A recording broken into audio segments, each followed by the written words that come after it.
time for Around the Ozarks in 5. Brought to you by the Butterfly Palace and Rainforest Adventure, Adventure Cave Tours, and Talking Rocks Cavern. Here are your hosts, Ethan and Sarah Foreheads. Hey, still adjusting my shot. Sorry about that, but we are getting started. It's 5 in the a.m., so it's time for news. All right, here we go. The U.S. Supreme Court will not hear the case of the College of the Ozarks in its lawsuit against the Biden administration. At issue was a directive from the federal government that forces religious schools to open girls' dormitories to biological males who identify as females. C of O says that forces the school to violate its beliefs. A lower federal court had already ruled against the school on procedural grounds, with a judge saying that the school has no grounds to sue because it hasn't been punished for breaking the rule, at least yet.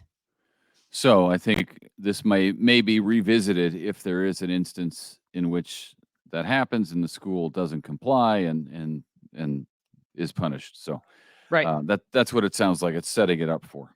Yes, potentially. All right. Well, you are starting to see the fireworks tents go up.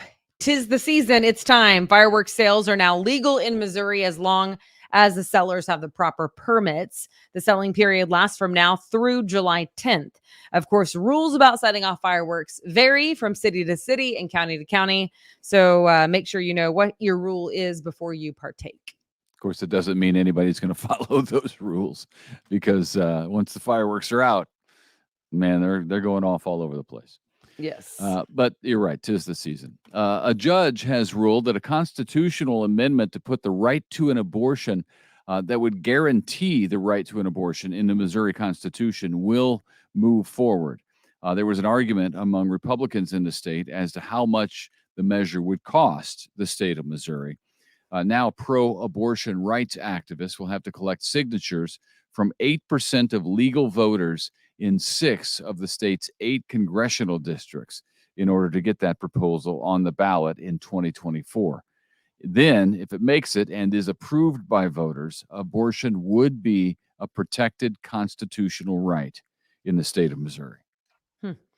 Now to this, same-sex marriages are not recognized by the state of Missouri, but a new petition aims to let voters decide. Supporters of same-sex marriage are gathering signatures right now to try to get that issue on a statewide ballot. They need 170,000 signatures for it to go before voters, and they must be turned in by May 6th of next year for it to be placed on the 2024 ballot. So we'll see.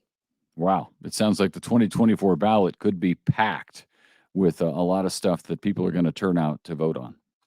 We'll see. Yeah. Well, and of course, a presidential year, so that compounds that. That's already doing it. Yeah. It could be the biggest turnout in history. MSU could soon start work on its multiple campuses in towns outside Springfield. The university is looking to do minor projects on properties in, you ready for this? It's a laundry list. Camden, Douglas, Greene, Howell, Jasper, Laclede, Newton, Polk, Taney, Webster, and Wright counties. That's like every county in our area. They're all over the place. Missouri State is currently seeking the board's approval to hire contractors for up to $2 million worth of work. If you are a regular on the Greenways trails like myself, then you know the bridge, the old steel bridge that goes over Lake Springfield. It is a trailhead just north of Evans Road, right there by Millwood, kind of not too far from Millwood. Anyway, that bridge was owned by MoDOT along with, it has been for a long time, but now the Springfield-Greene County Park Board is taking it over. They're also getting $100,000 that MoDOT had earmarked to demolish that bridge. It was built 87 years ago, and fear not, it's not going to be demolished. The park board took it over, and MoDOT just simply didn't want it anymore, so they were looking for a taker, and the park board said, yes, please. So now the park board will be in maintenance of it as needed.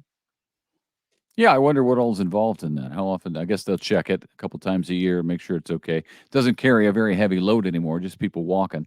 But it is a pretty bridge to see. You can see it as you're driving on 65 north and south. If you look to the, what is that, east, Yeah. then He's you'll see the bridge. It's a cool bridge. We've been across it several times yeah. on the trail. Yeah, and I would think with just foot traffic, I mean, it's had only foot traffic for decades at this point. So, Yeah. Yeah. hopefully not too much upkeep. Okay. A new grant is intended to reduce the stigma about getting mental health help and hopes to cut down on the local suicide rate, which we need help on. Burl and the Healthy Living Alliance of the Ozarks have received a $200,000 grant from the Community Foundation of the Ozarks as part of a collaboration for mental wellness. So let's hope it works. Congratulations are in order for Heather Trinka. I think that's how she says her last name, Trinca. She's been awarded this year's Lifetime Achievement Award from the Junior League of Springfield. So Wow. that's awesome. That's a huge service organization. She's also recognized as a servant leader who unselfishly creates leadership in others. She helped open Isabel's House Crisis Nursery in 2007 and helped raise about $300,000 for different key community programs. So congratulations to Heather Trinka. Yeah, way to go, Heather. That's impressive. Lifetime, too. St. Louis Cardinals will play a game next year at Rickwood Field in Birmingham, Alabama. You may have never heard of that field. It is really old, but it is the game will be played as a tribute to the Negro Leagues, which were played in that field. They'll play the Cardinals will play the San Francisco Giants on June 20th, 2024 at the historic field that opened back in 1910. The game will honor 92-year-old Hall of Famer Willie Mays, who grew up right there in Birmingham. So That'll good be for the amazing. Cardinals. Yeah, Yeah. hopefully the Cardinals are better by then. That's 1 year from yesterday. That's amazing. Yep. 1 year from yesterday. All right, another midweek matinee at the Galois Theater today. The show is Oh Brother, Where Art Thou? Doors open at 1. The movie starts at 2. Greene and Christian County seniors over 60 can claim a free combo ticket that includes a movie ticket, popcorn, and drink. Just visit the Galois box office with a valid ID. For everyone else who might want to go, there are $10 ticket and concession voucher combos available for purchase. So either way, pretty good deal. Yeah, it is a good deal. All right. And finally, check this out. Mansfield, Missouri is getting some national attention. The small town was listed in the Smithsonian Magazine as one of the 15 best small towns to visit in 2023. How cool is that? Yeah. The magazine says this year's towns stand out for their cultural history, natural offerings, and unique establishments. So the article goes on to mention the Baker Creek Heirloom Seed Company, which you see the sign for that on Highway 60. Very popular festival. And then Bakersfield, Laura Ingalls Wilder Historic Home and Museum, the Mansfield Recreational Park, and Wilder Days, just to name a few. You guys have been there, right, for the Laura Ingalls place? We've been to Laura Ingalls. We've been to Wilder Days. We've not been to the recreational park. I'm trying to think. Mansfield is Douglas County, which is that right? They just got a new park there that we did the story on this very podcast, but it's slipping my mind, right? Isn't that Douglas County, Mansfield? I mean, I know where Mansfield is, but I'm trying to think if that hits Douglas County yet or if it's still right. Anyway, either way, they're being recognized for that. So yeah, that's cool. Nice small town. So if I'm wrong on my geography, forgive me, but go visit Mansfield. It's apparently one of the best 15 small towns to visit this year. You betcha.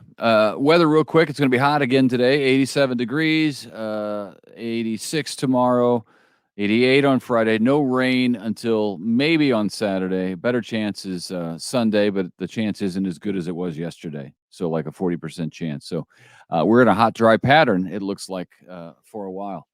And hey, just real quick before we go, I just want to say thank you to everybody who listens and who watches the podcast. I just yesterday, I was at a function, and there were two ladies that came up and said that they listen or watch. I think they watch on Facebook or maybe Instagram every day. So we're grateful that you watch, and we try to make it interesting for you, give you the news that you need to know about what's happening around the Ozarks, as it were, and and try to have a little fun here and there where we can. And I don't know that it's ever been in 5 minutes. No. But it's been in a multiple of 5, 10, 15, something like that. Yeah, it depends on what the news is and what we have to talk about, what we're working with, if you will. So depending on how long we go, but we're at 10 minutes now. But I just want to say thank you for watching. Thanks to our sponsors, Adventure Cave Tours, Butterfly Palace, Talking Rocks Cavern. They do a great job for us. So make sure you go there. The cave is a great time to visit whenever the temperature is 88 degrees. That's for sure. So, yeah, have fun. Thanks for joining us today, and we'll see you back here tomorrow morning. See ya.